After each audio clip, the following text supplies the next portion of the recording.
All right, guys, we are not going to answer these for a grade, but we're just going to talk about these together. So let's put our phones away.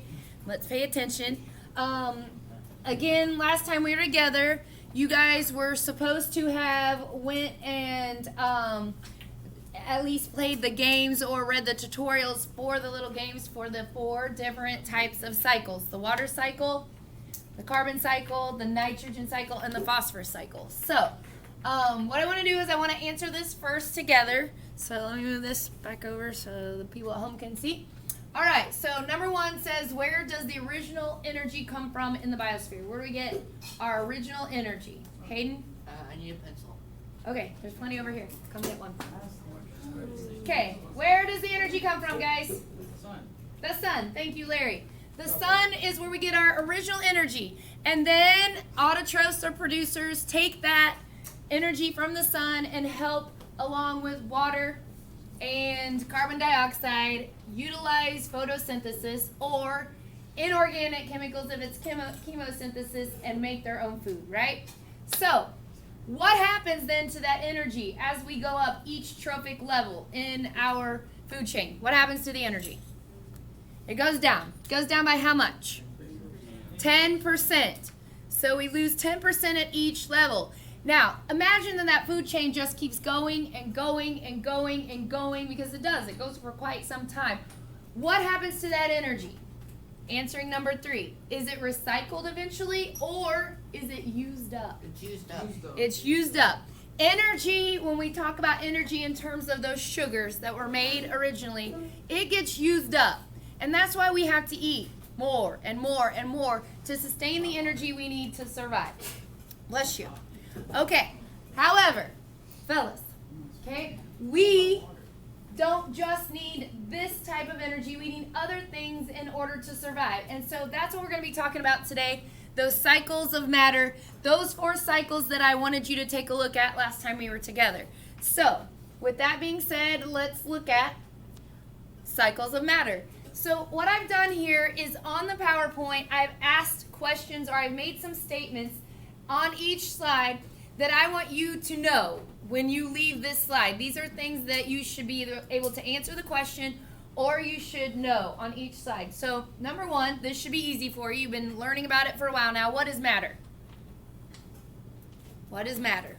Isn't it what we're made up of? We are all made up of matter. Everything in this room is made up of some sort of matter. So what is it? Yep, it takes up space and it cannot be Created or destroyed. However, we rearrange it. And we rearrange it through these cycles. So what do you think I mean when I'm saying cycling? The cycle over there. Those cycles, yeah, for sure. But what do I mean by cycling? Liking? It's like recycling, going, keep adding. I like it. It's all right. Is everything the same? Does it No. always look the same? No. No. So maybe it changes Form?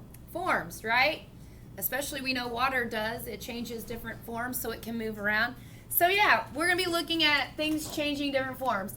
I was telling my classes earlier today that this word recycling was not familiar to me when I was your age. It was about then, my freshman year in high school, which was a long time ago, that this actual platform of recycling, I've got my little thing over here, reduce, reuse, recycle, that was like the big thing. And we were like, what's that?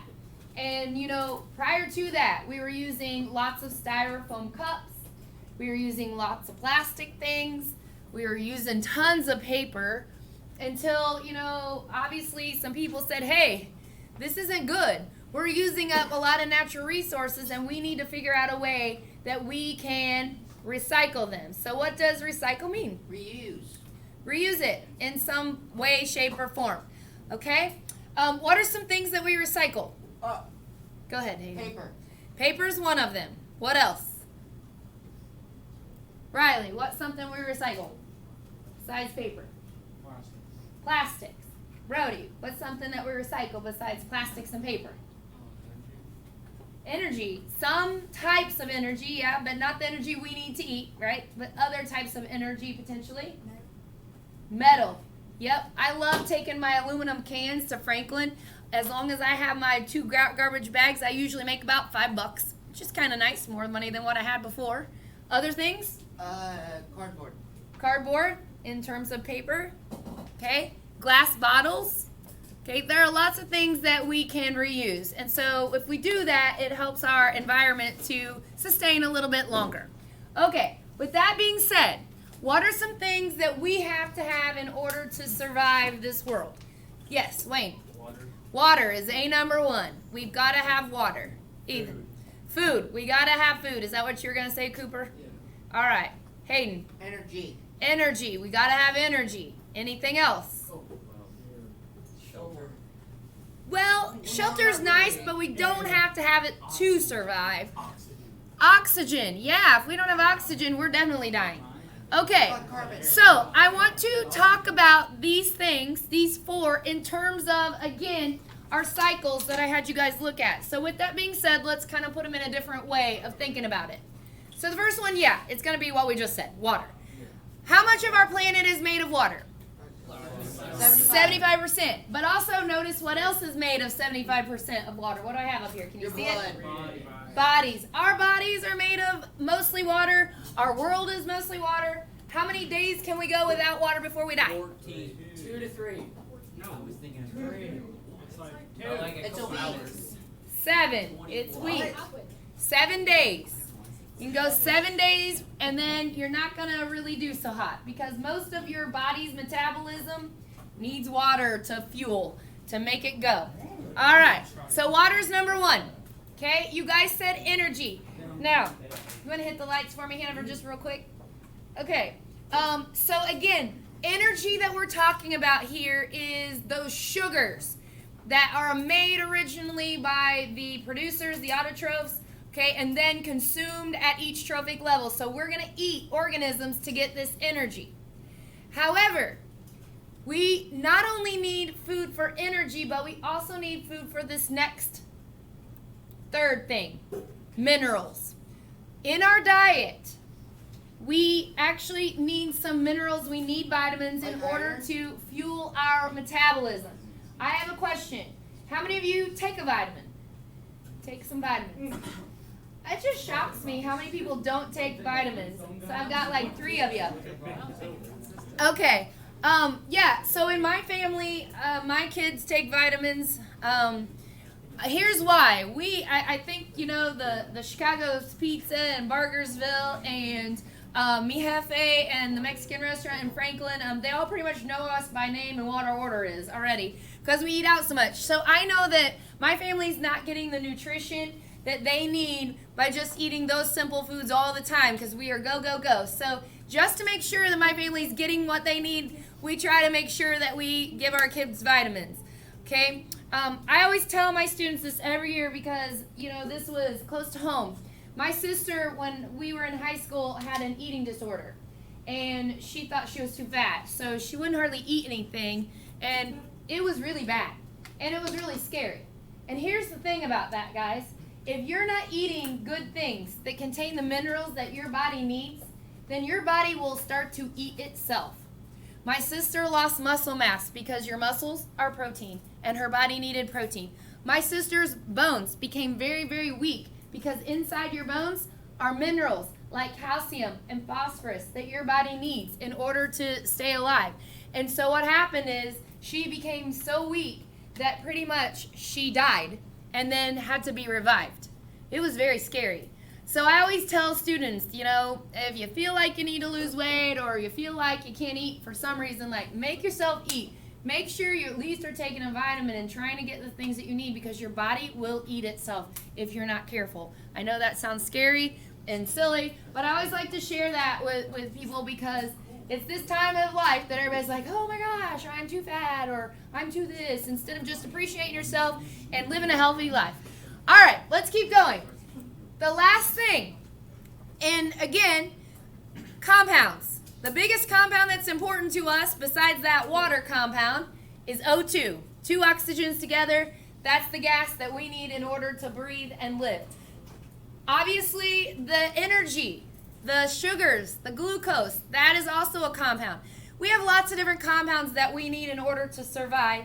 And the cycles that we're going to look at contain elements that are in those compounds. So that's what we're going to be looking at today. So this final slide here, I want you to write down, okay, 95% of your body is made up of 4 elements. Elements on the periodic table. There's 4 that 95% of your body's made up of. And then the other 5% are some other elements thrown in there in various ways. Okay, we are going to talk about one of the 5%, but we're going to talk first of these 4.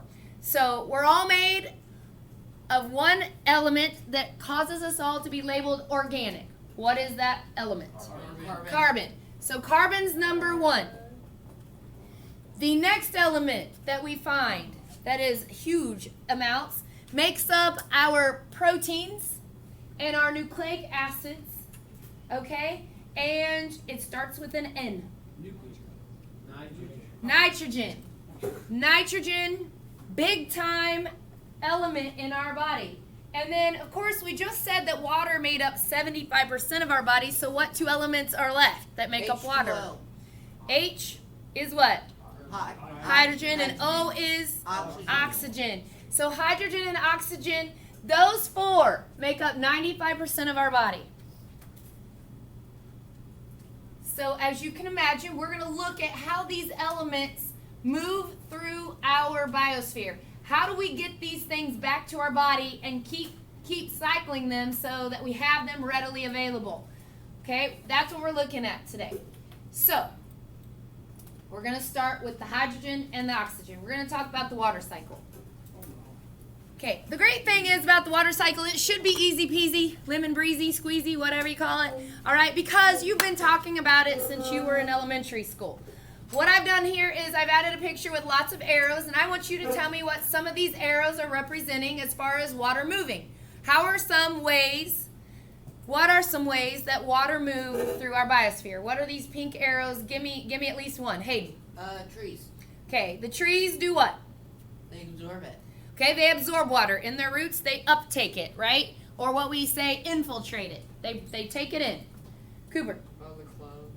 Clouds. The clouds store water. As water goes up as vapor, it gets stored into the clouds until something comes and changes that. Somebody give me a different one. Kennedy. The water in the pond is what vaporizes. Right. The water is being stored here in the pond, but it also vaporizes and can go up into the clouds. Very good. Hayden, I have a question. what's your question? Isn't clouds made up of water, though? Yes, that's what we're going to talk about. They're storing water. We're going to talk about it here in just a moment. All right, Larry, give me another one. Another I arrow. was writing down notes, I'm sorry. It's okay. Give me another one. About what? Give me another means of an arrow, how water is moving. The pond into the sky. The pond? Or the precipitation. Okay, precipitation. That's water coming out of the sky, right? From the clouds. Okay, good. Give me another one. What are the animals doing? How are they getting rid of water? Drinking it? Peeing? Have you felt your masks lately? Yeah. What do they feel like? Moist, because we're getting rid of water, right? As we breathe, we get rid of a little water. It's kind of weird, I know. All right, so yeah, lots of arrows. Let's talk about the words you need to know that go with them, okay? All right, so the first one is this. I kind of wrote down what happens. So, Hayden is right. The clouds are pretty much water. They're water vapor in a gaseous type form. So, what happens when water condenses in the clouds? Okay, it condenses up there. All right, it becomes real heavy. And then a temperature change happens. And then we get what? What happens? Rain or what else? Sleet or what else? Snow or what else? Hail. And we call that what? Precipitation. Those are all forms of precipitation. Water in the form of a liquid state or even a frozen state or half frozen state is precipitation. Snow, sleet, rain, and hail. Okay, this is where I want to remind you, remember we had this little guy? Yes. And we said, if water is in a liquid form, it's going to look like this. But the molecules in the water start to go real slow when it gets colder and colder and frozen. They expand and becomes ice. So this could be our sleet or our hail or even partially snow. But then as it starts to heat up, it starts to go back to liquid form, and then it keeps heating up and it moves so fast that poof, it becomes a vapor, all right? And again, does what if it becomes a vapor? Runs away. It goes back up. Okay, and let's watch it. Okay, it's going back up. It went so fast it went back up into the clouds. What do we call that? Precipitation. Evaporation. So another word that you need to know, evaporation. Okay, but again, we throw in that other word, condensation. Okay, so again, it condenses, all right, up in the clouds, it condenses, and then when something touches it that is a different temperature, it causes it to move. Now, you guys can't see it, and it pretty much is done by now, but when I first got this Gatorade bottle out, it was cold. The room comparatively to the Gatorade bottle was warm. When the warm air touches the cold glass, what happens on the outside? Precipitation. Condensation. One of the grossest things to me, I hate thinking about this, is when you go into a weight room in the summer and there's tons of people in there. Everybody's working out. Everybody's hot. It's hot in there. It's sweaty. People are breathing. They're breathing out water vapor. They're sweating. They're sweating, and the water vapor's turning, or the sweat itself is turning into vapor of gas, and it's floating around the air. So when you walk in, it just feels thick and heavy. And somebody brings a nice cold drink of water, and they set it down. And the longer it sets, more what happens? Sweat. It sweats. So what grosses me out is what I'm touching if I go to pick that up is everybody else's water being recycled right on that bottle. Wait. So that's people's sweat turning to sweat on the condensation of the cup. All right? Your breath, your sweat, his, hers, everybody in there, it's all converging onto that, and it just grosses me out. But again, that is part of the water cycle. That's part of what happens. Okay, so let's learn another word. Okay, in the mornings, when you walk out through the grass, all right, what do we normally call that wet stuff? Dew. All right, we call it dew. You could write dew. However, there's always a fancy word for, Everything. a simple word, right? And in a biology class, I'm going to go ahead and let you write it down, all right, is this word, transpiration. Transpiration is just the way of saying that this is dew, or that a plant is breathing, or it's sweating, okay? Because just like you and I, plants need to breathe. Sure, they perform photosynthesis, all right, but they also breathe. And they have these little pores, or these little openings right here, where each little water droplet is. And if you want to write it down, you can write down the name. It's called a somata. S-O-M-A-T-A. A somata are the little openings on plants that allows them to breathe and allows them to rid of water. Now, these plants only open their somata early in the morning and later in the evening. Why do you think they don't open their somata during the day? Go ahead, Hayden. Us. Like animals walking around, I don't know. Oh, okay. Maybe something to do with animals. Anybody else want to give it a whirl? Heat. If they opened up their somata and it was a hot summer day, what's going to happen to these poor plants? Oh, they're gonna dry out. They're going to dry out. So they want to conserve their water. They want to keep it inside as much as they can. During the winter, they still breathe. What happens, though, in the morning when they breathe and they let out their water? They freeze. So that's why a lot of times that those plants end up dying in the winter. They can't sustain the cold temperatures.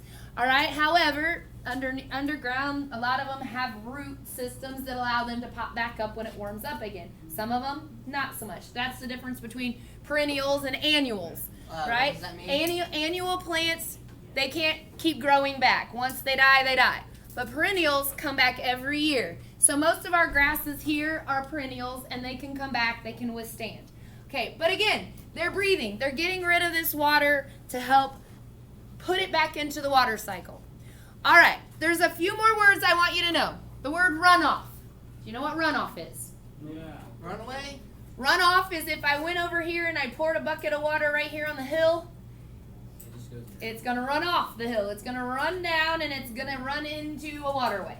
Okay, what do we say? All the runoff around here runs off to where? What do we call our giant area? Sewage. The watershed. The watershed. It's the watershed. Okay? All right, how about groundwater? You guys know what groundwater is? Water the plants drink? Groundwater. Groundwater is found deep, deep, deep within the ground and what runs under all the layers of soil. And yes, eventually can feed into bigger waterways, ponds, lakes, oceans, things like that. Okay, or pop out in a spring, in a creek or something. Okay, then there's a couple other words and then we'll move away from the water cycle. Make sure you know the word infiltration or filtration. We have water filtration plants that filter the water, clean it. Infiltration is when they're taking it up through the roots and things and basically bringing it in. Then don't forget, we have capillary action. Thanks to adhesion, we talked about that the water gets sucked up the veins up into the plants to spread to the leaves and flowers and such. Okay, don't forget all those crazy words that we talked about before. All right, everybody good on the water cycle? Sure. All right, let's move to the next cycle. All right? And before we get there, here's why we're moving to a different cycle. Because the others, besides the water, are giving us our body's chemical building blocks, okay? So, think of the macromolecules when you think of those things. All right, so you tell me, what do we call, what's the vocabulary word for the body's chemical building blocks? You tell me before it gets there. Nutrients. Yeah, so the last three cycles, that we're going to talk about are circulating nutrients for us.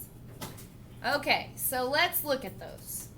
The three cycles we have left are the carbon, the nitrogen, and the phosphorus cycles. So let's look at carbon. This should have been the first little game scenario tutorial you guys should have looked at. All right? So tell me, what are some ways that carbon moves through the biosphere? Jace. We breathe it out. We breathe it out, carbon dioxide. What else? Hayden, what else? The plant thing. Right? The plant? Yeah. Okay. It's getting rid of what? Carbon by maybe burning things? Yeah. Okay, burning things. Other ways. Carbon dioxide. From the towers? Factories, okay, good. Plants take in. Plants recycle what we give them and turn it into what? Oxygen and what else though? That's where the carbon comes into. Because there's no carbon in oxygen, right? Where's the carbon go then? It helps make the... What is the food? What is the energy? What is it that we're making?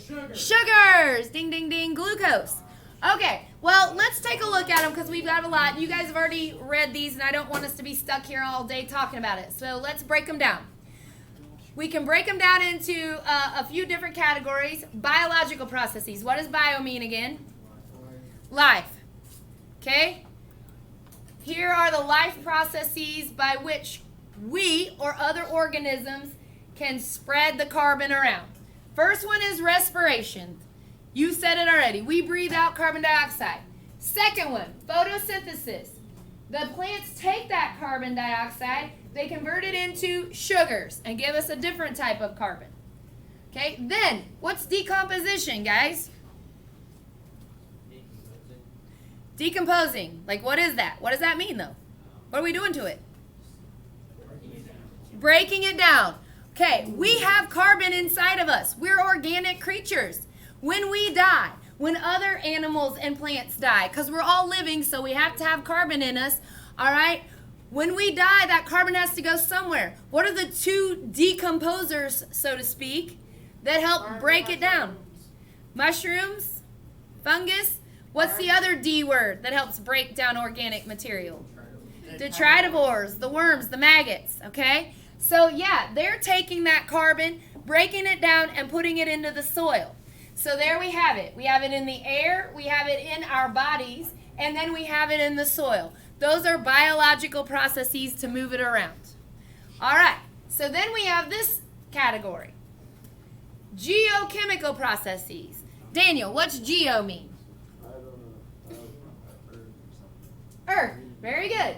Earth, like rocks and such. Chemical. What do you have to have in order to make a chemical? A chemical Compound. reaction.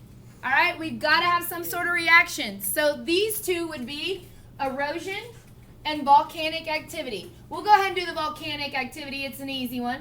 All right, this lava that comes out contains carbon. The lava then hardens, becomes rocks, becomes part of the soil, and becomes again part of the earth. Hence geochemical. A chemical reaction and then into the soil. Erosion. What is erosion? Water breaking down. Rust. Very good. I worked at the Soil and Water for a few years, and the definition is like ingrained in my mind. Erosion is the wearing away of sand, silt, and soil due to the elements such as wind and water and rain and such. Okay, so basically, carbon in the soil, which we already said it was there, gets moved around. It gets washed into waterways or blown here, there, and everywhere. I always like to take the time to talk about 3 things that help prevent erosion because you guys should be familiar with that. Given the fact that one day you're probably going to want to build a house or build something. When you build something, all right, it is required by law for you to use what we call silt fence. You guys have probably seen them. They look like black garbage bags, trash bags, all the way around like wherever they're building. Or they might look like little orange fences with holes in them, or green fences that looks like, little, even smaller holes. Those fences are designed to help hold soil in place so it doesn't blow away or wash away. All right, and again, they're required when you build because you're taking all the grass and plants and such out to level up the soil. And so, in the meantime, you're making it very raw and available to wind or water to carry it away. So when you do that, you've got to put up those fences, okay? Out there, if you guys all take a look right outside our window here, you'll notice that there's rocks all over this little hill right there. Do you think they just did that for decoration? No. No. That is actually called riprap. And they put rocks, call it riprap, to hold the soil in place. So you'll see a lot of that on the side of the road. If it's real steep, you'll see a bunch of rocks holding the soil in place. All right, what about buffer strips? Do you guys know what buffer strips are? Do they pop tires of your car? Nope. Okay, buffer strips, when you're driving around in the country and you're looking at fields, have you ever noticed that fields that have rolling, nice, beautiful views, there's always strips of grass kind of running through them. As a little kid, I always thought, oh, they put those there so the tractors can drive through, But no, they don't. The reason why they put them there is why? Why do you think? Wind, water. Erosion. No. They want to hold the soil in place. So if you've got a field on a hill and the rain comes and it washes that soil down, something catches it. Those strips will help catch it and try to hold it in place. All right, so yeah, those are things that help prevent erosion from happening. But erosion is a way that carbon is cycled in the biosphere. Okay, got a couple more of those things to talk about, how carbon is cycled, and then we'll move to the next one. Okay, mixed biogeochemical. So life, earth, and chemicals. And this is kind of gross. Burial and decomposition. Okay, so when we bury things, such as, I hate to talk about it, still kind of fresh, but when our dog ran over, we ended up burying her in our yard. Okay, people, it's illegal to bury people in your yard, you have to actually either go to a cemetery, be put into a coffin, or you have to be cremated, burnt into ashes, or there are places that you can pay very, very lucrative amounts of money, and they can put you into the ground directly and plant trees and such, but it's crazy expensive and kind of silly. For me, I'm going to be chose to be cremated because I want to be part of the natural process. Why not? I mean, my body's just going to be here. What's the big deal? I don't want to be in a box and preserved because, again, it's just taking up more space that it's not going to help us to cycle things. Anyway, that's part of it. Like when we die, we are made of carbon. We're being put back into the earth if we do those means. If we're in a coffin, I don't think it's going to happen. All right. Human activities that help to circulate carbon. Mining, taking coal and things out of the ground. Coal is carbon. If we press coal and we heat it high enough, it turns into diamonds, which we wear. Okay? What? Cutting trees and burning trees. We are burning organic matter. We're putting carbon into the atmosphere. Burning of our fossil fuels, natural gas, and things like that. And again, coal, burning it. When we burn those things, we are converting those forms of carbon and putting them into the atmosphere. Okay? So, again, this is how carbon gets circulated. Yes, Hayden.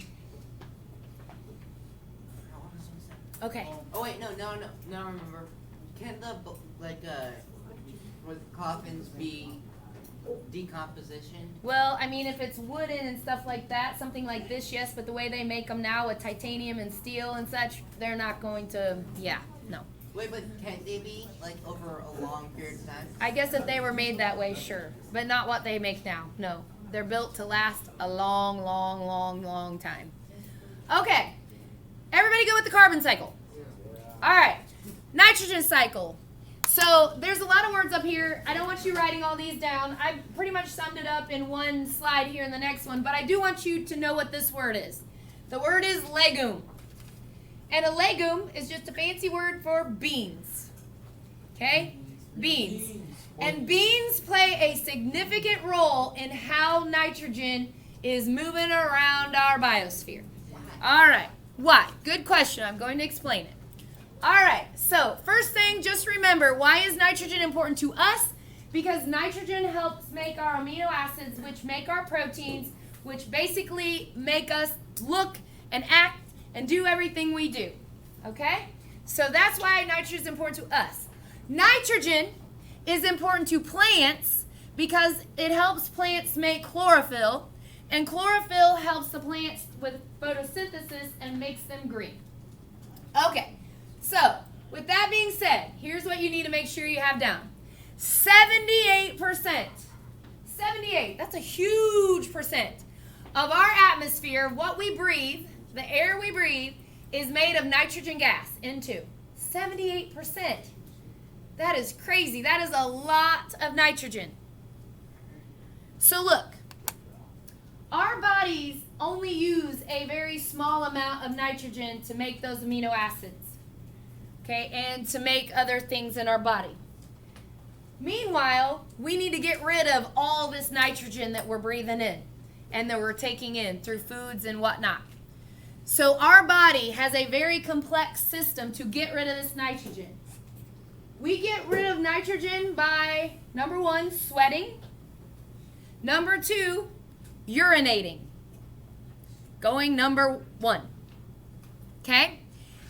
All right. So I always like to explain this by like cat pee. I know this is gross, but cat pee, if you've ever smelled cat pee has a very, very pungent smell, very strong ammonia smell. If you've ever been to the Indiana State Fair and you walked in the sheep barn at the Indiana State Fair, when you walk in, ammonia hits you in the face because all those little lambs that are in the pens, they're peeing there in their pens, and it's trapped inside a building, and the ammonia can't escape, and you can smell it. It's very strong. We, as organisms, want to get rid of that nitrogen because we only use it for things, and then we need to get rid of the rest. If our body doesn't get rid of nitrogen, our body would begin to rot. Okay, nitrogen would eat us away. It would not be good. So if you don't hear anything else I say this year, hear this. Meth is a stupid drug. It is the dumbest drug that you can ever do, and I'm going to explain why right now. I just told you that your body needs to get rid of nitrogen, because if it doesn't, your body will begin to rot. Okay? What? What? I was asking if it had a lot of nitrogen. It does. Okay, so when people make meth, you've probably seen on the news that, oh, the meth lab exploded, the house exploded. Meth is made with ammonia, a part of nitrogen. Okay? This is very flammable. Okay? Not good. Not good at all. And so these people who are taking meth, they're making it with something your body's trying to get rid of in mass quantities. And in order to get high, these people are putting that back in their bodies, and guess what happens to their bodies? They rot. They start to get sores and pus. They start to lose their teeth and their hair and their sensibilities. And it's just bad. It is the stupidest drug you will ever take, in my mind. Because I'm telling you, your body wants it out, and these ding-dongs are putting it back in. All right? Dumb, dumb, dumb. With that being said, okay, nitrogen is important to our farmers. Our farmers need nitrogen to help their crops grow. All right? And so, if there's not good nitrogen in the soil, farmers use what are called anhydrous tanks, okay, that it basically have ammonia in them. They look like little hot dogs on wheels. I'm sure you've seen them. Thing is, what they have to do is they take these nitrogen, these tanks full of anhydrous, and they drill the anhydrous into the soil so that these plants can utilize that nitrogen in a way that will benefit them. Nitrogen gas will not benefit plants. So what has to happen here is this, and you need to know this word. Nitrogen fixation. Okay? So I told you legumes or beans, okay? They have on their roots bacteria. And bacteria do this nitrogen fixation.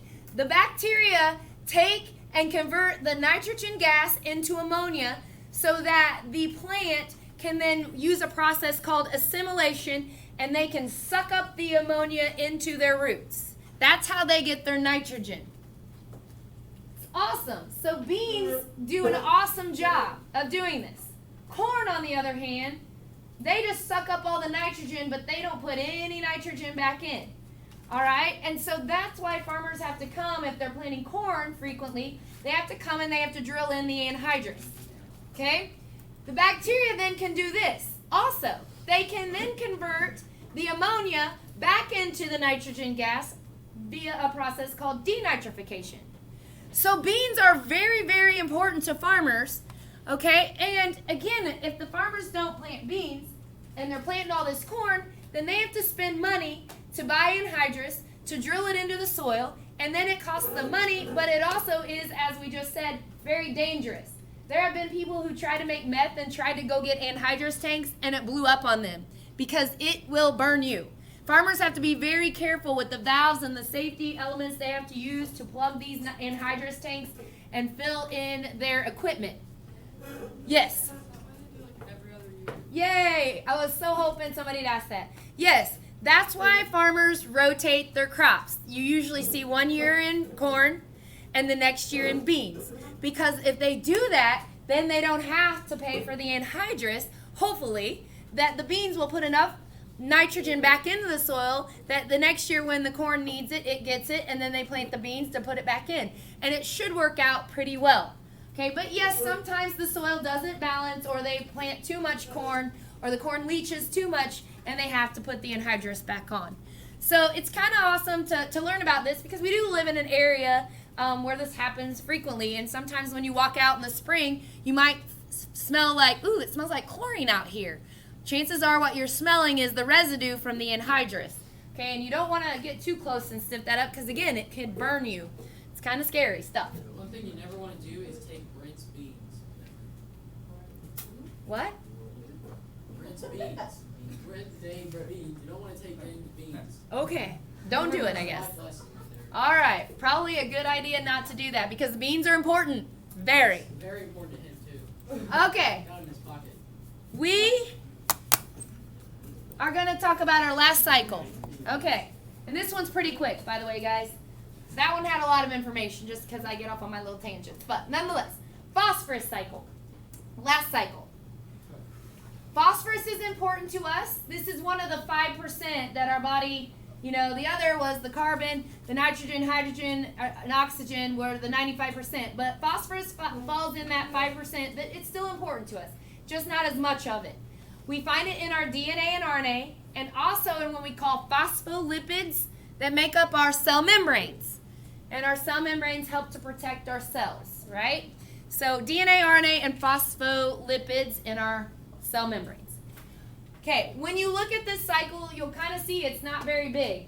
Pretty much what happens is it's in a rock form, it gets into the water, it falls to the bottom of the water, it comes back up in rock form, and then goes back into the water, and very rarely does it really pop up into the atmosphere. Okay, so the reason, I shouldn't say the reason, but they call it the sedimentary cycle instead of just the phosphorus cycle because sedimentary is a type of rock, and that's a type of rock that keeps getting formed by this phosphorus that settles out in the bottom of the waterways.